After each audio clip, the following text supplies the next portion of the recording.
عليكم ورحمة الله وبركاته. Hordoftoota jaalatamtoota taphaa Orooshaw. Salaamanuu iyyan jaalalaa bokkuma jirtanitti isin haa qaqqabu. Egaa namni tokko ammalee walitti qabamu akkuma beektan har'aan kana qophiin walitti qabama keenya waa'ee dhimma amma dura qoraa Oromoo deemaa jiru hordoftoonni miidiyaa shaniin dubbatamaa jiru. Oga udanati fakkaata. Kanaaf wajjin wal qabatee akkuma beekamu obboleessi isaa tokko kan biyya ollaa jiru. Rakkoo barna isaarratti deemuun jirtu saniif jecha innis karaa nagayaatiin fixuudhaaf dhimamee akkasitti biyya ollaarraa dhufe jechuudha. Qophiin kun amma tasimannaa obboleessa isaati. Wali takisini hivi tutakao na mati katika dua kan tuanza imamu wanza karane gani tusebitu operesa wante simana operesa nulen alin mati tane berantana akhira tanarati agamne akasiti asra salamta siniguru dan dinye kanafu hordohum ngaisan aku maduruti noji tura Nordoa.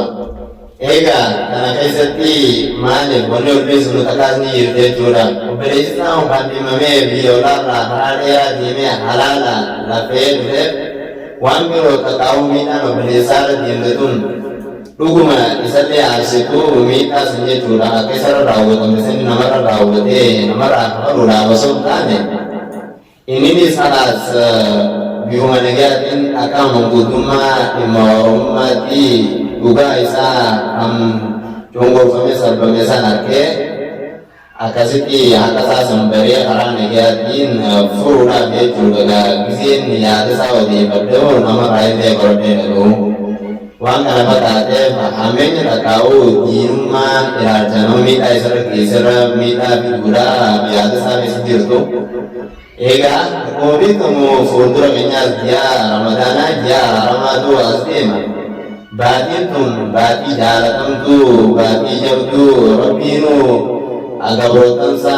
isi kaise tu dari bitarra pilih somsoante. Ini nama kise di kamu ni gurung baca sada. Karena aku bati tum, bati jabdu dah. Aku kobi kamu namarra namnis diracana ada kabar. Rajalan nama Sayyidin nama Sayyidul Basharin Ergamar Nabi Alaihi Salam akasibi sawiyani sandini wiyana wiya juma badi nisbati Ramadana tum badi khabajam tu fi jalatam tu gofta badi kanahu badi kuratakan amte isi bodati gerdia jula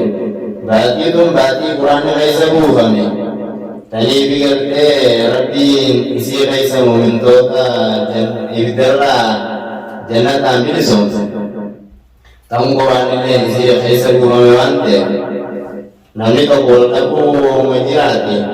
to komita ta deo ni nama to korat yo bes bocha sa salani wa besu ni berkajiso aku ada tenyati di amanta tenyati di ubuci so ane sabi ane sana mende arso des osana kasiti wang kana burung berbaci sada ega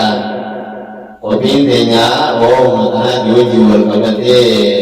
namote yada data TV yetun gosa data serati kawani sinju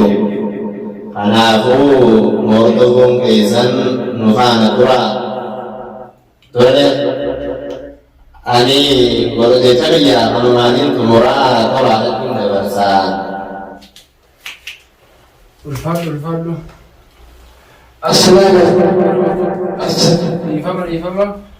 Assalamualaikum warahmatullahi wabarakatuh. Jira jirtu kabimtoota fi hordoftoota keenya wal dura geessuun dandeenya maayikiin rakkoo gabbiyaan ta'eef dhiifama jechuun barbaade saniifuu gaa obboleessa biyyaa qaama dhufee asitti argamu isaan illee akkasitti gaa har'aan tana mananna qabanii dhufanii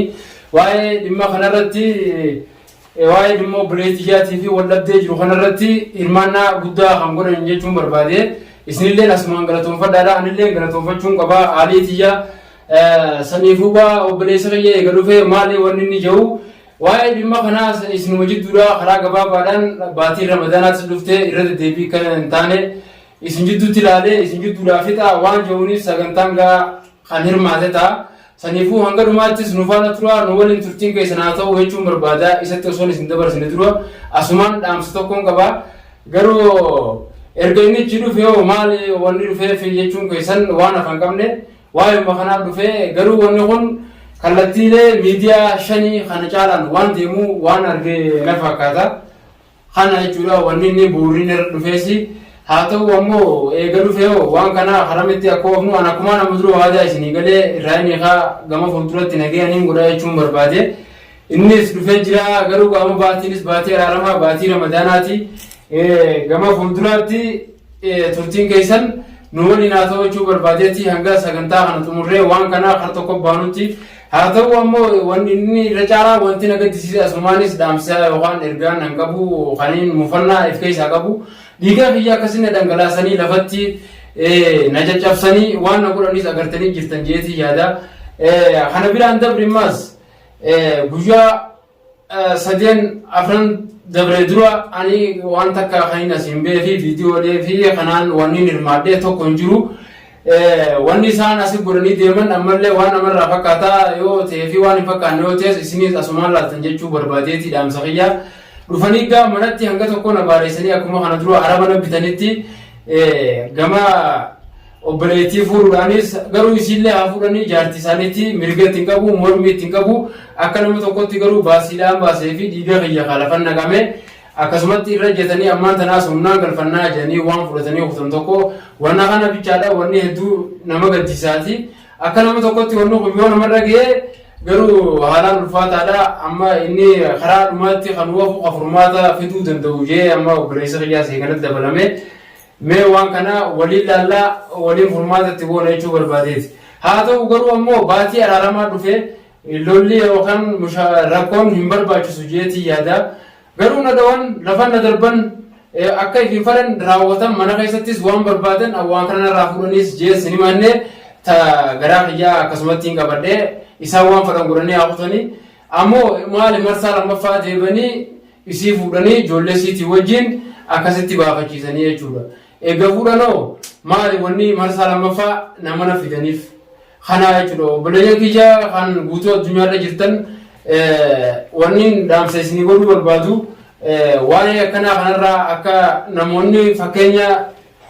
nu laalaa jirtanilleen akka irraa qusattanii jechuu barbaada garuu wanni narra ga'e kunis waan jabaadha waan namni laaftu laaluu miti namoonni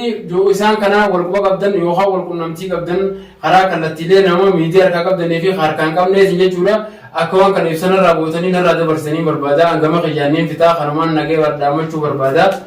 garuu ammoo kallattii miidiyaa 5tiin kan isaan itti na barbaadu jiran kana obboleessa kiyya fide jechuun barbaada asumaanuu naa waliin hanga dhumaatti na faana tura assalaamu alaikum warahmatullaahi wabarakaatuun isin jechuu barbaada obboleeyyan kiyya ulfaadhaa galatooma